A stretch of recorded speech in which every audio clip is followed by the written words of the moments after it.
கடற்படையால் சிறைப்பிடிக்கப்பட்டுள்ள தமிழ்நாட்டு மீனவர்கள் 17 பேர் மற்றும் அவர்களின் படகுகளை மீட்க நடவடிக்கை எடுக்க வேண்டும். வெளியுறவுத்துறை அமைச்சருக்கு முதலமைச்சர் மு.க.ஸ்டாலின் கடிதம்.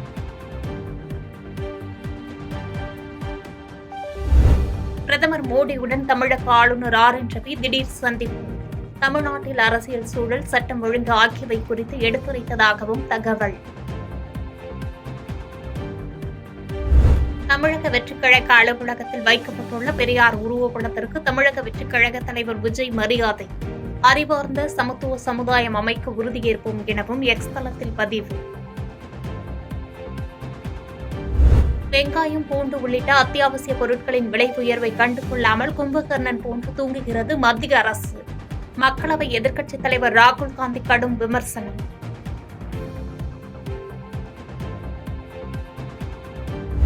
கிறிஸ்துமஸ் மற்றும் சபரிமலை மண்டல கால பூஜையொட்டி கன்னியாகுமரியில் பூக்களின் விலை அதிகரிப்பு. மல்லிகைப்பூ கிலோ 3500 ரூபாய்க்கும், பிச்சிப்பூ 2000 ரூபாய்க்கும் விற்பனை.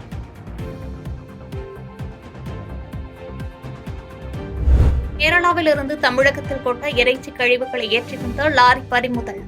3 பேரை கைது செய்து போலீசார் விசாரணை. விவசாயிகளின் வாழ்வாதாரத்தை உயர்த்தும் வகையில் தொழில் முதலீட்டு நிறுவனங்களுடன் பேச்சுவார்த்தை நடத்தப்பட்டு வருகிறது. திருவாரூரில் நடைபெற்ற பருத்தி விவசாயிகள் உடனான ஆலோசனைக் கூட்டத்திற்கு பிறகு அமைச்சர் டி.ஆர்.பி. ராஜா பேட்டி.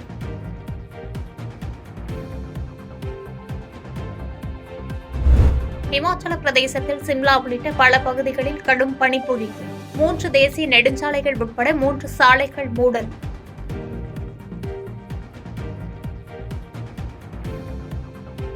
சென்னைக்கு தாய்லாந்திலிருந்து விமானம் மூலம் கடத்தி கொண்டு வரப்பட்ட 3.5 கிலோ கஞ்சா பறிமுதல். சுங்கத்துறை அதிகாரிகள் பயணிகளை சோதனை செய்தபோது கஞ்சா சிக்கியது. தந்தை பெரியாரின் 51வது நினைவு தினத்தையொட்டி விழுப்புரத்தில் அமைச்சர் பொன்முடி பெரியார் சிலைக்கு மாலை அணிவித்து அஞ்சலி. சமூக நீதி, இடஒதுக்கீடு ஆகியவற்றை முன்னிறுத்தி பெரியார் நடத்திய போராட்டங்கள் முன்னெடுக்கப்பட வேண்டியவை எனவும் பேச்சு.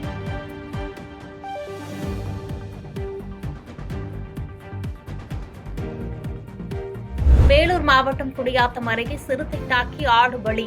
சிறுத்தை தாக்குதலால் கடந்த வாரம் பெண் ஒருவர் பலியான நிலையில் மீண்டும் சிறுத்தை நடமாட்டத்தால் மக்கள் அச்சம்.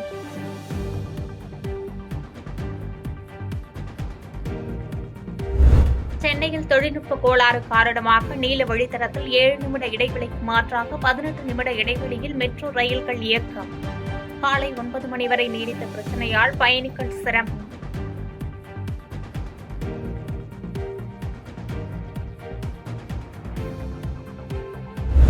வன்னியர்களுக்கான இடஒதுக்கீடு அளிக்காததற்கு திமுக அரசை கண்டித்து விழுப்புரத்தில் பாமக நிறுவனர் ராமதாஸ் தலைமையில் ஆர்ப்பாட்டம். இடைத்தேர்தலில் திமுக அரசு பொய்யான வாக்குறுதிகளை வழங்கியதாகவும் குற்றச்சாட்டு.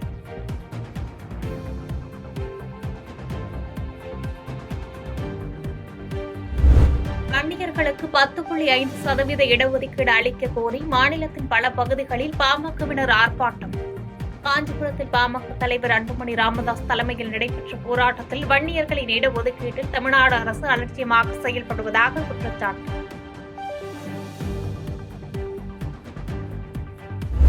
நீலகிரியில் குடியிருப்புக்குள் புகுந்து வீடுகளை சேதப்படுத்திய புல்லட் யானையை ட்ரோன் கேமரா மூலம் கண்காணிக்கும் வனத்துறை. வனத்துறை அனுப்பிய ட்ரோனை கண்டதும் மரத்திற்குள் புகுந்து புல்லட் யானை ஒளிந்து கொள்ளும் கியூட்டான காட்சி.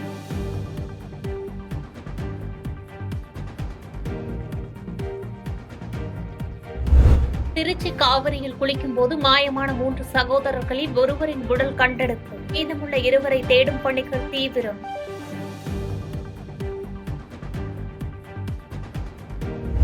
புதுச்சேரியில் பேருந்து கட்டணம் உயர்வு இன்று முதல் அமலுக்கு வந்தது. நகர பேருந்துகளில் குறைந்தபட்ச கட்டணம் 5 ரூபாயிலிருந்து 7 அதிகரித்தது.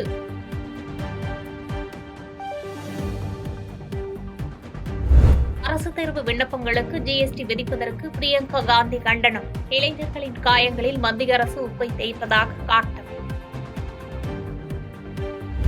பெண் உயிரிழந்த வழக்கில் நடிகர் அல்லு அர்ஜுனிடம் போலீசார் மீண்டும் விசாரணை. ஹைதராபாத் சிக்கப்பள்ளி காவல் நிலையத்தில் ஆஜரானார் அல்லு அர்ஜுன். பாதகம் செய்பவரை கண்டால் நாம் பயங்கொள்ளலாகாது பாப்பா. மோதி மிதித்து விடு பாப்பா, அவர் முகத்தில் உமிழ்ந்து விடு பாப்பா. அண்மை செய்திகளை உடனுக்குடன் தெரிந்து கொள்ள இணைந்திருங்கள் இயம்நாடு தொலைக்காட்சியுடன்.